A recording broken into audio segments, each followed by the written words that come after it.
안녕하세요. 한의원 두이비안 원장 이우정입니다. 비염, 축농증, 코골이 수술을 하지 않아야 되는 그런 구조적인 이유에 대해서 말씀드리려고 하는데요. 눈물과 연결해서 설명을 해보고자 합니다. 콧구멍이 이렇게 칸막이가 있는 콧구멍이 저 목구멍까지 비어있고 가느다란 관이 연결되어 있는 빈 공간이 있어서 사실은 코로 숨을 쉴 때마다 이 공간으로도 바람이 지나가게 되어 있거든요. 그 이유는 이렇게 병에다가 빨대를 T자로 끼웠을 때 바람을 휙 불면 이 물이 빨려 나오잖아요. 이 빨대가 굵으면 암만 세게 바람이 불어도 이 물이 빨려 내려오지 않습니다. 이런 베르누이의 효과가 적용되는 구조가 바로 코의 구조였다는 거죠.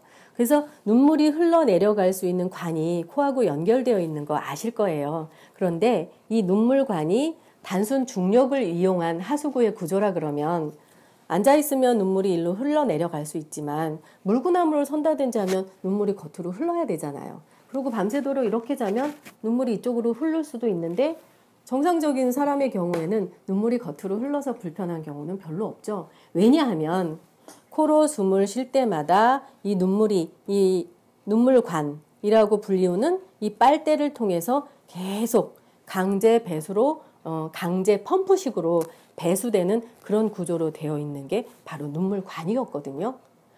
비염 축농증 수술을 할 때 이런 모든 구조에는 눈물관과 마찬가지로 이런 과학적인 그런 원리가 숨어 있는 구조인데요.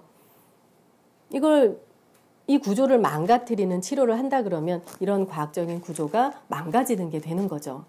그래서 눈곱은 왜 끼냐 하면 꼭 여기만 끼잖아요. 만약 먼지가 말라붙었다든지 눈물이 말라붙었다 그러면 정말 밤새도록 이렇게 자면 여기 낄 수도 있는데 꼭 여기만 끼고 동글동글하고 노리끼리하고 짭짤하잖아요. 코가 좋지 않을 때 밤새도록 코 점막에 있는 점액 물질이 올라와서 말라붙은 게 눈곱이라는 거죠. 그래서 눈곱이 끼는 것만큼 코가 좋지 않는 그런 증거도 될 수가 있고요. 그런 여러 가지 이유 때문에 비염 축농증 수술을 할 때 구조적인 그런 수술을 하면 안 된다는 거죠. 왜냐하면 그렇게 말씀드릴 수 있는 이유는 이제 수술하지 않고도 비염 축농증 코골이를 치료할 수 있는 방법이 있기 때문입니다.